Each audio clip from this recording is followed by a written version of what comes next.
மாமியாரோட ஹோட்டலுக்கு வந்த மருமக அவங்க அசந்த நேரம் பார்த்து அவங்க பிளேட்ல விஷத்தை கலந்துடுறாங்க. இத ஒரு வெயிட்டர் உஷாரா பாத்துறாரு. அப்புறம் இந்த மருமக அவங்க மாமியார் கீழே போட்ட பொருளை எடுத்து கொடுக்குற மாதிரி உதவி செஞ்சு சீக்கிரமா சாப்பிடுங்க ஆன்ட்டி, டைம் ஆகுது, வீட்டுக்கு கிளம்பலாம் இல்லன்றாங்க. ஆனா அந்த மாமியாரோ இன்னும் சாப்பிடவே ஆரம்பிக்காம பொறுமையா ட்ரிங்க்ஸ் குடிச்சிட்டே பேச ஆரம்பிக்கிறாங்க. எனக்கு அப்புறம் என்னோட பையனை நீ நல்லா பாத்துப்பியான்னு கேக்குறாங்க.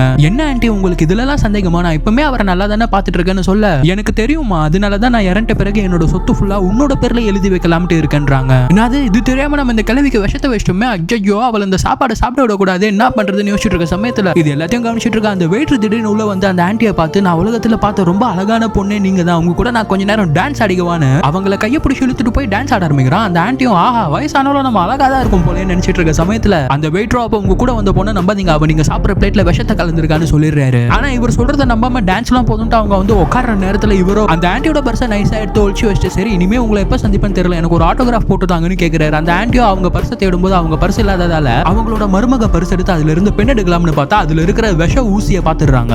அடிப்பாவி, அவன் சொல்லும் போது கூட நான் நம்பலடி, என்னையேவா கொலை பண்ண பாத்துருக்க நீ நேரா உன் வீட்டுக்கு போயிடு, என் பையன் டைவர்ஸ் நோட்டீஸ் அனுப்புவான்ட்டு அவங்கள துரத்தி விட்டுறாங்க.